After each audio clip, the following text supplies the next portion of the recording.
जरा सोचिए, अगर एक दिन आप सुबह उठें और देखें आपके घर के सारे इलेक्ट्रॉनिक उपकरण अचानक बंद पड़ गए हैं, यहाँ तक कि आपने जो अलार्म लगाई थी वो भी नहीं बजी। और जब आप बाहर निकल रहे हैं तो देख रहे हैं कि सड़कों पर कारें, बसेस, कुछ भी नहीं चल रहा है। पूरा शहर जैसे थम सा गया है और आपको ये एहसास हो कि ये सिर्फ आपके शहर में नहीं बल्कि पूरी दुनिया में हो रहा है। एक भयंकर पावर फेलियर। ऐसी स्थिति में आप क्या करेंगे, कैसे जिएंगे, कैसे सरवाइव करेंगे? बस आज की मूवी कुछ इसी थीम पर बनी है। मूवी की शुरुआत होती है जापान के खूबसूरत मगर भागदौड़ से भरे टोक्यो शहर से। सड़कों पर भीड़, लोगों की हलचल, हर कोई अपनी ही दुनिया में व्यस्त है। और इस भीड़ के बीच हम मिलते हैं यूसुंग से, एक मेहनती ऑफिस वर्कर जो अपने काम में डूबा हुआ है। लेकिन जैसे ही काम खत्म होता है वो अपने घर के लिए निकल पड़ता है। यूसुंग की एक प्यारी सी फैमिली है, एक बेटा है, एक बेटी और एक खूबसूरत सी पत्नी। बाहर से देखने में सब कुछ परफेक्ट लगता है, लेकिन जरा करीब से देखें तो ये फैमिली एक छत के नीचे होते हुए भी एक दूसरे से मीलों दूर है। मोबाइल, लैपटॉप और दूसरे गैजेट्स ने इनके बीच की बातों को चुप करा दिया है। अब ना कोई हंसी मजाक, ना दिल से की गई बातें, बस स्क्रीन की रोशनी में खोई हुई जिंदगी। लेकिन फिर एक सुबह कुछ अजीब होता है। यूसुंग की अलार्म घड़ी नहीं बजती। वो चौंक कर जागता है और वो लेट हो चुका होता है। जब वो तैयार होकर अपने रूम से बाहर निकलता है तो वहां उनकी वाइफ जो देखती है कि उसकी कोई भी गैजेट्स काम नहीं कर रहे हैं। और तभी उसकी डॉटर देखती है कि उसका फोन भी बंद हो चुका है। अब ये लोग यहाँ पर तैयार होकर यूसुंग अपने ऑफिस के लिए और उसके दोनों बच्चे स्कूल के लिए निकल जाते हैं। जब ये लोग अपने अपार्टमेंट के बाहर लिफ्ट के पास पहुंचते हैं तो वहां भीड़ लगी हुई थी। इसका मतलब यही था कि लिफ्ट भी काम नहीं कर रही थी। अब ये सीढ़ियों से नीचे उतर जाते हैं।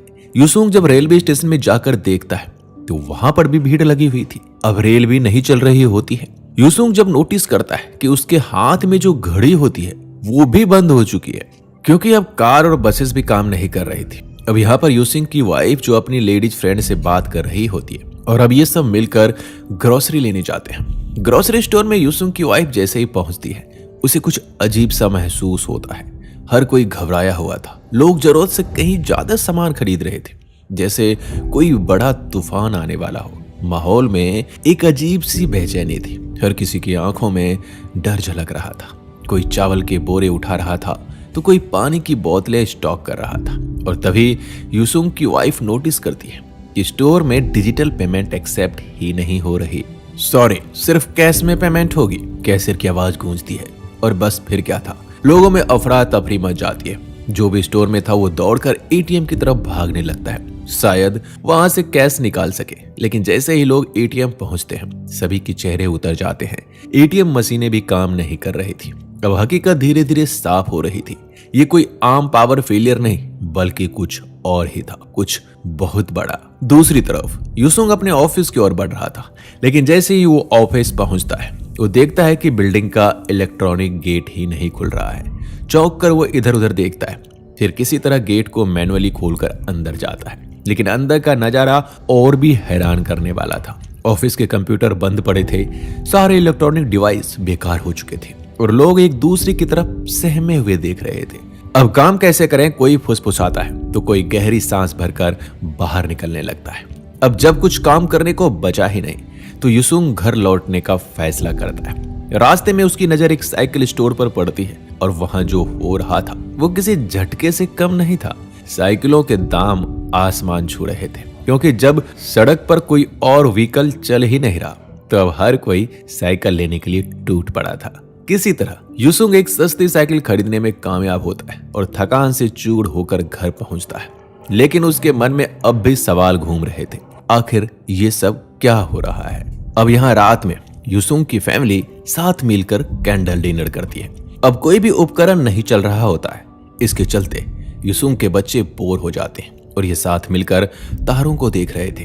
अब चारों ओर ब्लैकआउट होने की वजह से टोक्यो सिटी में भी तारे साफ साफ दिखाई दे रहे थे। ऐसा नजारा इन लोगों ने पहले कभी नहीं देखा था। अब इसी तरह इन लोगों को 3 दिन बीत जाते हैं। अब टोक्यो शहर के हर एक व्यक्ति की लाइफ बदल चुकी थी। ये जब पहले वॉशिंग मशीन में कपड़े धुला करते थे, अब इन लोगों को हाथों से कपड़े धोने पड़ते हैं। मतलब ये कि ये लोग जो अपने गैजेट्स पे निर्भर रहते थे वो आज खुद से काम कर रहे हैं। इधर हम युसुंग को देखते हैं जहां पर उसका बॉस उसे कह रहा था कि जब तक ये ब्लैकआउट खत्म नहीं हो जाता तब तक तुम लोग ऑफिस नहीं आओगे। जिस पर युसुंग कहता है तो हमारी सैलरी का क्या होगा, हम बिना पैसे के अपनी जिंदगी कैसे जी पाएंगे। जिस पर युसुंग का बॉस उन्हें कहता है कि अभी की कंडीशन देखकर तो हमें ऐसा लग रहा है कि लोगों का सरवाइव करना भी मुश्किल हो जाएगा, उन्हें खाना और पानी की चिंता करना चाहिए। और युसुंग देखता है कि उसका बॉस अपनी फैमिली के साथ टोक्यो शहर से बाहर अपने गांव जा रहा है। अब इन हालातों में डैम में भी पानी खत्म हो चुका था क्योंकि वो इलेक्ट्रिसिटी ना होने की वजह से रिफिल ही नहीं हो पा रही थी। इन हालातों की वजह से सारे लोग काफी परेशान हो जाते हैं। अब एक दिन युसुंग के बच्चे देखते हैं कि उनके नेबर्स भी अपना अपार्टमेंट खाली करके यहाँ से जा रहे हैं। अब हालात और भी बिगड़ते जा रहे थे। युसुंग की फैमिली को एहसास हो चुका था कि अगर वो यहाँ रुके तो जिंदा रहना मुश्किल हो जाएगा। आखिरकार उन्होंने फैसला कर लिया, उन्हें इस शहर को छोड़कर कहीं और जाना होगा। वो फटाफट अपना जरूरी सामान पैक करते हैं। जो भी उनके पास खाने पीने का थोड़ा बहुत सामान बचा था उसे एक बैग में डालते हैं और अपनी साइकिल पर निकल पड़ते हैं। लेकिन जैसे जैसे वो आगे बढ़ते हैं उन्हें एहसास होता है कि अब दुनिया पूरी तरह बदल चुकी है। सड़कें वीरान हो चुकी थी, दुकानें लूटी जा चुकी थी और जो थोड़ा बहुत सामान बिक रहा था उसकी कीमतें इतनी ज्यादा थी कि आम आदमी के लिए खरीद पाना नामुमकिन था। किसी तरह उन्हें खबर मिली कि एयरपोर्ट पर अभी भी कुछ फ्लाइट्स पैसेंजर्स को बाहर लेकर जा रही है। उम्मीद की एक आखिरी किरण के लिए वो एयरपोर्ट की तरफ बढ़ते हैं। लेकिन जब वो वहां पहुंचते हैं तो उनके आंखों के सामने जो नजारा था वो किसी बुरे सपने से कम नहीं था। हजारों लोग एयरपोर्ट पर जमा थे लेकिन वहां से कोई फ्लाइट उड़ ही नहीं रही थी। खबर गलत थी, सारी उम्मीदें टूट गई।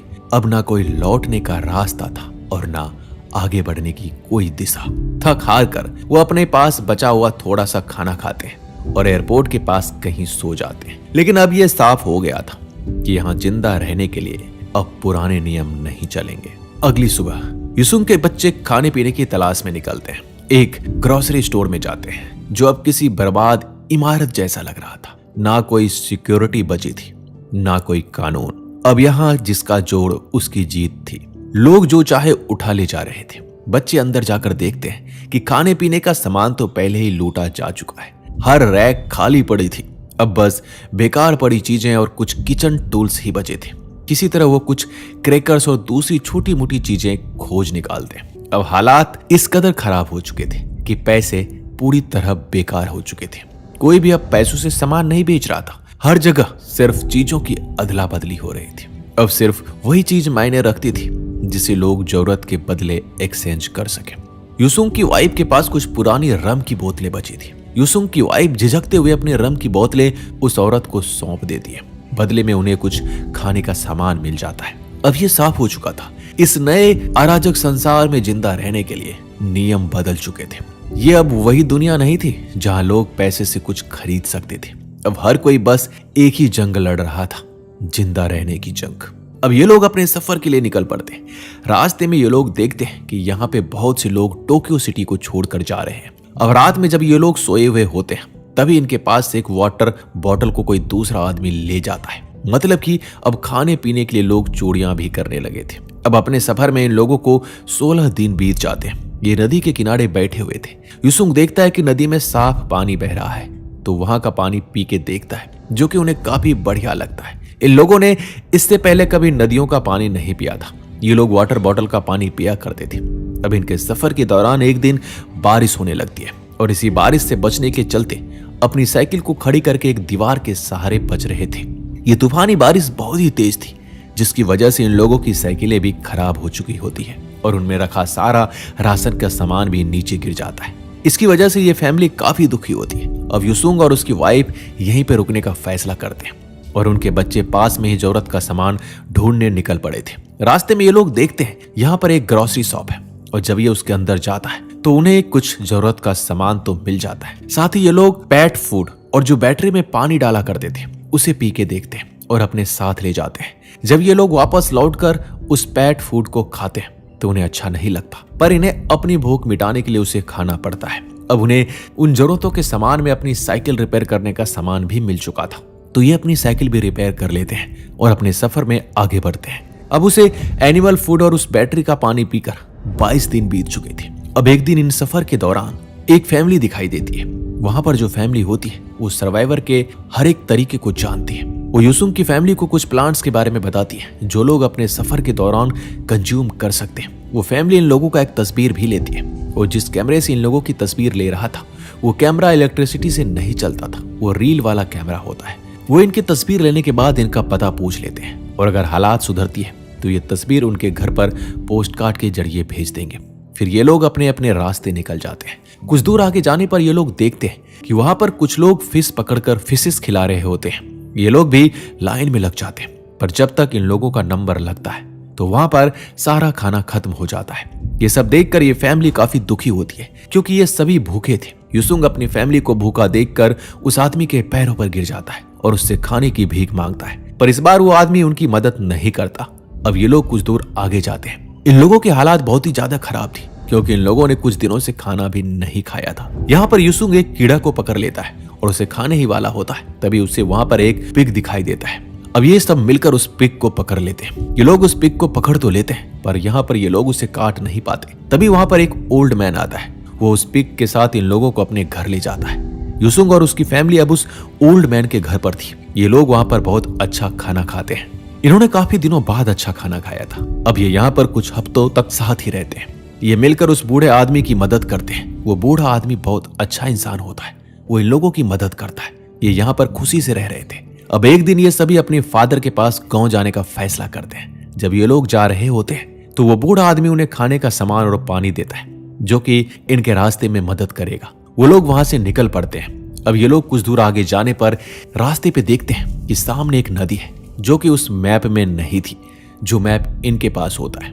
इसकी वजह से वो लोग परेशान हो जाते हैं। तभी युसुंग को आइडिया आता है। वहां पर पड़ी लकड़ियों का वो एक राफ्ट बनाता है और उस राफ्ट के जरिए अपने खाने का सामान रखकर दूसरी ओर चले जाते हैं। पर उनकी साइकिल इसी तरफ रह चुकी थी तो वो राफ्ट लेकर फिर वापस आते हैं और अपनी साइकिल ले जाने का फैसला करते हैं। पर तभी वहां अचानक बारिश होने लगती है जिस वजह से उस नदी का वाटर लेवल इंक्रीज हो जाता है। तेज बारिश होने के चलते उस नदी की धारा बढ़ चुकी थी, यानी उसका भाव तेज हो गया था, जिसकी वजह से यहाँ पर युसुंग उस नदी के भाव के साथ बह जाता है और उसका सन किसी तरह तो बच जाता है, पर युसुंग उस भाव के साथ आगे बह गया था। अब कुछ देर बाद हम देखते हैं कि युसुंग की फैमिली उसे ढूंढ रही थी। वहां पर जो युसुंग का सन होता है उसके बेटे को एक विग मिलता है जो कि युसुंग अपने सर पे पहना करता था। इससे ये पता चलता है कि अब युसुंग उस नदी के साथ बह गया है और इन लोगों को लगता है कि युसुंग नहीं रहा, जिसके चलते ये लोग वहां पर रोने लगते हैं। अब ये पिता और हस्बैंड के दुख से आगे बढ़ रहे थे। ये रेलवे ट्रैक पर चल रहे होते हैं। तभी इनके बैग पर जो मीट रखा हुआ होता है उसकी स्मेल से कुछ डॉग्स इनकी ओर आ जाते हैं। युसुंग की वाइफ के पीठ पे जो बैग रखा होता है उस पर झपट पड़ते हैं, जिसकी वजह से वो रेलवे ट्रैक से नीचे गिर जाती है और उसके पैरों में चोट आ जाती है। यहाँ युसुंग की वाइफ को उसका डॉक्टर और उसका सन ऊपर लाता है और उसे कंधे पे बिठाकर ले जा रहे होते हैं। वो कुत्ते अब भी इनके पीछे लगे हुए थे। ये लोग वहां पर डर जाते हैं क्योंकि उनके पीछे कुत्ते लगे थे। तभी अचानक वहां पर एक ट्रेन आती है और ये ट्रेन देखकर खुश हो जाते हैं। जिस वक्त सारी उम्मीदें टूटती नजर आ रही थी तभी उन्हें एक आशा की किरण दिखती है। ये कोई आम ट्रेन नहीं थी बल्कि कोयले से चलने वाली पुरानी ट्रेन थी जो अभी भी काम कर रही थी। इंजन से निकलता धुआं, पहियों की खड़खड़ाहट और अंदर बैठे कुछ बचे खुचे मुसाफिरों को देखकर उनकी आंखों में उम्मीद जाग उठी थी। ये बिना वक्त गवाए ट्रेन में सवार हो गए। पहली बार उन्हें लगा शायद वो सही दिशा में बढ़ रहे हैं। ट्रेन धीरे धीरे आगे बढ़ रही थी और उनकी मंजिल अब कुछ करीब लगने लगी थी। दूसरी ओर नदी के किनारे एक डरी हुई थकी हुई परछाई उभरती है, युसुंग की। उसका शरीर जख्मी था, वो अधमरा सा पड़ा था, लेकिन अब भी उसकी सांसें चल रही थी। उसकी आंखों में दर्द था पर हार मानने की कोई गुंजाइश नहीं थी। लड़खड़ाते हुए वो किसी तरह आगे बढ़ता है। एक पुराने ट्रैक्टर के पास जाकर बैठ जाता है। वो इतना थक चुका था कि अब एक कदम भी चलना मुश्किल लग रहा था। लेकिन तभी उसकी नजर सामने से गुजरती ट्रेन पर पड़ती है। ये वही ट्रेन थी जिसमें युसुंग और उसका परिवार बैठा था। युसुंग को याद आता है कि उसके पास अब भी एक फायर क्रैकर बचा हुआ है। कांपते हाथों से वह उसे जलाता है और देखते ही देखते धुआं उठने लगता है। एक आखिरी संकेत, एक आखिरी पुकार। ट्रेन में युसुंग की वाइफ खिड़की से बाहर देख रही होती है और तभी उसकी नजर धुएं के उस गुब्बारे पे पड़ती है। एक झटका सा महसूस होता है। वो जानती थी कि यह साधारण धुआं नहीं था। उसे याद आता है कि उसके हस्बैंड के पास भी फायर क्रैकर था। ट्रेन रोको, वो जोर से चिल्लाती है। ड्राइवर ट्रेन रोकता है और जब वो बाहर निकलते हैं तो वहां युसुंग बेसुध पड़ा होता है, लेकिन उसकी आंखों में अब भी जीने की चाहत थी। अंततः युसुंग को ट्रेन में बिठा दिया जाता है और जब युसुंग की फैमिली उसे देखती है तो उनके आंखों में आंसू आ जाते हैं। इतने दिनों के दर्द और विछड़ने के बाद आखिरकार वो फिर से एक हो गई थी। कुछ समय तक ट्रेन अपनी यात्रा जारी रखती है, दिन बीतते और फिर 108 दिन बाद वो आखिरकार अपने फादर के गांव पहुंच चुके थे।